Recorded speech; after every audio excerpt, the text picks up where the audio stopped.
Tribal heritage museum. यह उत्तराखंड राज्य के पिथौरागढ़ जिले के मुनस्यारी हिल स्टेशन में स्थित है, जो कि मुख्य बाजार से कुछ ही दूरी पर स्थित है, जिसका निर्माण स्वर्गीय श्री शेर सिंह पांगती द्वारा किया गया। इनके द्वारा भोटिया जनजाति के कला संस्कृति को संजोने का प्रयास किया गया तथा भोटिया जनजाति के द्वारा उपयोग किए जाने वाले आभूषण, वस्त्र तथा अन्य चीज़ों का संग्रह कर इस ट्राइबल हेरिटेज म्यूजियम में एकत्रित किया गया। रैक नंबर 1 में पक्षी की आकृति का सिंदूरदानी है, जिसे पिठाक मोर कहते हैं। इसमें रोली चंदन के खोल से माथे पर तिलक लगाते हैं। दही की खेती, घी रखने का हड़बिया, आटा गूंथने, सब्जी धोने की पाली, ये सब स्थानीय लकड़ी के बने हैं। ईंट की आकृति में ब्रिक टी अर्थात जियादुम का प्रयोग नमकीन चाय के ऊन से तागा तैयार करने का यह आसान साधन है। ये महिला जातरा से अनाज की पिसाई कर रही है।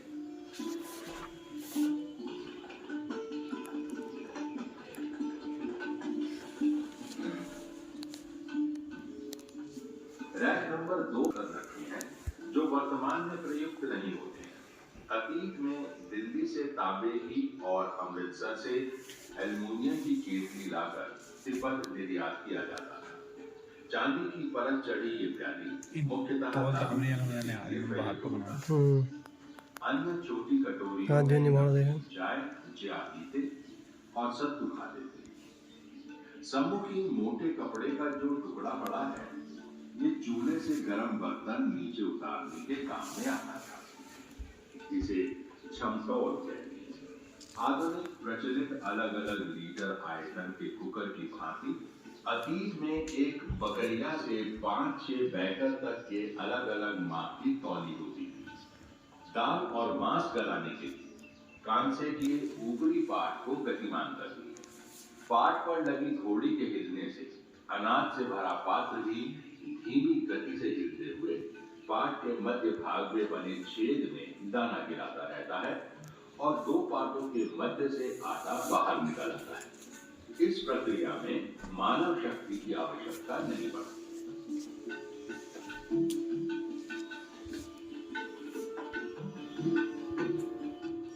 काली तख्ती पड़ी है। अतीत में इसी तख्ती पर सफेद मिट्टी और नरकुल के कलम से लिखकर कक्षा 2 तक के बच्चों को अक्षर ज्ञान और गिनती का बोध कराया जाता था, जिसे नित्य घास या दबे के कालिक से साफ करना पड़ता था। कागज और स्याही का प्रयोग बच्चे कक्षा 3 से करते थे। बड़ी कक्षाओं में होल्डर और फाउंटेन पेन भी प्रयुक्त होता था। अंग्रेजी लिखने के लिए जी-निब होता था। अतीत में जब चिकित्सा का कोई साधन नहीं था, पेट दर्द होने पर सामने रखे लोहे के सलाखे को आग में रेड हॉट करके नाभि अर्थात दर्द वाले भाग में दांत लगाया जाता था, जिसे ताल घुटन कहते थे। इससे पीड़ा दूर हो जाती थी। इस यंत्र को लोहार सोमवारी अमावस्या के दिन बनाता था। ये आधुनिक एक्यूपंक्चर का स्वरूप था। रैक के ऊपर वाले खाने में महिलाओं के सिर के बाल संवारने की संधि लिखी कायु है। इससे सिर के जुए निकालते थे। सम्मुखी काठ का एक बर्तन जिस पर कंघा, चूड़ी, चरेऊ और फुंदा बना है। बर्तन में तेल भरा है। विवाह के दिन दूल्हे के घर से दुल्हन को घर भेजा जाता था। तब दुल्हन का श्रृंगार होता था। आधुनिक श्रृंगार दान की भांति ये पात्र तेल कायु कहलाता था। इस गोल तुमड़ी में पड़े नींबू के रस को पकाकर गाढ़ा रस रखा जाता था, जिसे कई वर्षों तक प्रयोग में लाया जा सकता है। अतीत में जब गिलास, कप, कटोरा नहीं था, अर्घ की आकृति में बने लकड़ी के इस पात्र से जाम अर्थात मदिरा पिलाया जाता था। रैक के सबसे नीचे स्टोन कार्विंग किया हुआ बौद्ध मंत्र ओ मने पद्मे होम है। ऐसे शिलालेख प्यासू डोक में अपने दूध मोहे बच्चे को पीठ पर रखकर ले जाया करती थी। इनके हाथ में नाश्ता रखने का फूंटा है। इनके पूरे नासिका दंड पर लाल रोली लगाना सुहागिन का प्रतीक है।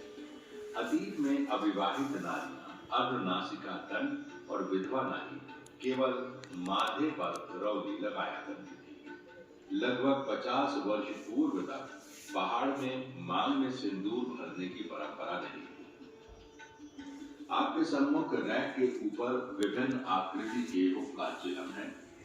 अतीत में जब चाय पिलाने की प्रथा नहीं थी, घर में आए मेहमान का हुक्का पिलाकर ही स्वागत किया जाता था। जब से बाजार में गुटखा खैनी का प्रचार हुआ है, हुक्का चिलम अब संग्रहालय की वस्तुएं बन गई।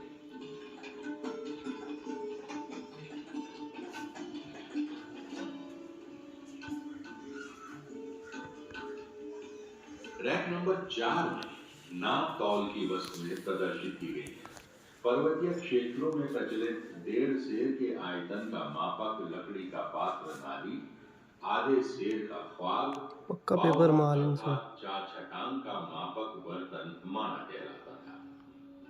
जिस खेत में एक नाली बीज पड़ेगा, उस खेत का क्षेत्रफल एक नाली निर्धारित होता था।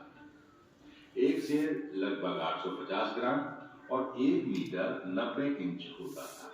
सन 1957 में भारत सरकार ने माप तौल के मापक को मैट्रिक प्रणाली में परिवर्तित किया। ये डिस्टिलेशन सिस्टम से दारू बनाने का उपकरण है।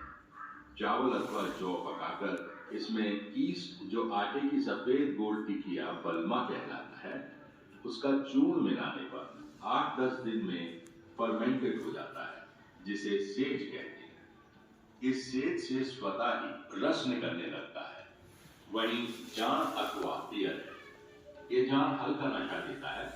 कुछ दिन तक जान का शेष किसी बर्तन में रखकर हल्की आंच में पकाते हैं। बर्तन के ऊपर अर्घ की आकृति में बना पात्र जोखल रखा गया है, जिसके मध्य भाग में उभरा हुआ छेद है। इस छेद से बर्तन का भाप ऊपर उठता है। अर्घ को भी एक चौड़े बर्तन के मध्य गूंथे हुए आटे से इस प्रकार बंद कर दिया जाता है कि भाप बाहर न निकल पाए।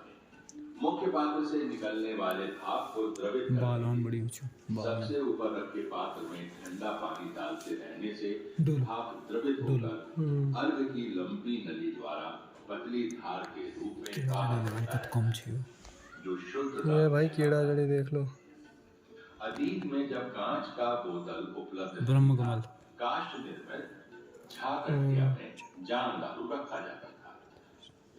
अति शीत प्रधान क्षेत्र होने के कारण अतीत में घर घर जान दारू बनता था और सभी लोग इसका सेवन करते थे। ये बच्चों द्वारा पास कर देते तो कुछ भी सेवन पर किसी प्रकार का प्रतिबंध नहीं था। आपके सम्मुख ऊपर जो वाद्य यंत्र हैं, सामूहिक नृत्य गीत, धुस्का, चांचरी में हुड़का बजाया जाता है। जाकर आयोजन के अवसर पर किसी मानव तन में देवी देवता अवतरित करने के उद्देश्य से ओजस्वी लय ताल में गोल वाद्य ढंढोल बजाते हैं। तांबे की लंबी नली, भौंकरी और कांसे का झांझ देवालय की परिक्रमा करने के अवसर पर याद है ना परीक्षा वाली पूरी यार। एक छोटे से वाद्य यंत्र वीणाई अथवा भोजन को मुंह में डालकर एक दाल खाई जीवा के संचालन से बहुत ही मधुर ध्वनि उत्पन्न की जाती है। ताकने बाद काला है जाचू। ऊपर तालिका में 10,000 से 15,000 फीट तक की ऊंचाई पर पाई जाने वाली भेषज प्रजातियों का विवरण दिया गया है। इन भेषज प्रजातियों का प्रायः कंद ही उपयोगी होता है, जो 3 वर्ष में परिपक्व होता है, परंतु कुछ असामाजिक तत्व इन्हें समय से पूर्व ही एकत्र कर इनकी प्रजातियों को समाप्त कर देते हैं। स्थानीय स्तर पर एकत्र जड़ी बूटियां खाड़ी बावली दिल्ली की मंडी भेजी जाती है।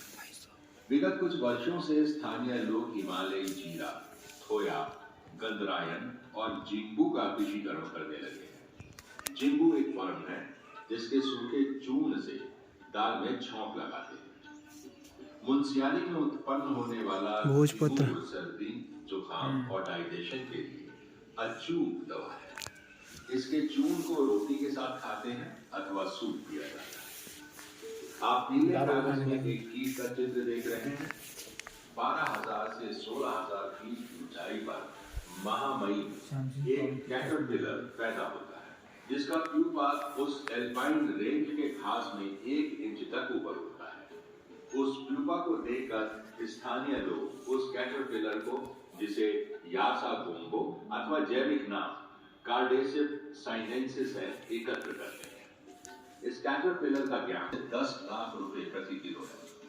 शासन प्रशासन द्वारा इस अमूल्य कीट के दोहन और वितरण की स्पष्ट नीति न होने के कारण इसकी प्रजाति दूरस्थ क्षेत्र के लोगों को तत्काल आर्थिक लाभ अवश्य प्राप्त हो रहा है। कल की चिंता किसी को नहीं। तालिका 2 में वेजिटेबल द्वारा नेचुरल कलर निकालकर ऊनी धागा लगाया गया है। हरण के दाने से काला रंग, तिरमोड़ा के जड़ से पीला रंग, अखरोट के दाने के छिलके से भूरा रंग प्राप्त किया जाता है। यदि आप लोकल डिश का आनंद लेना चाहें तो तालिका 3 में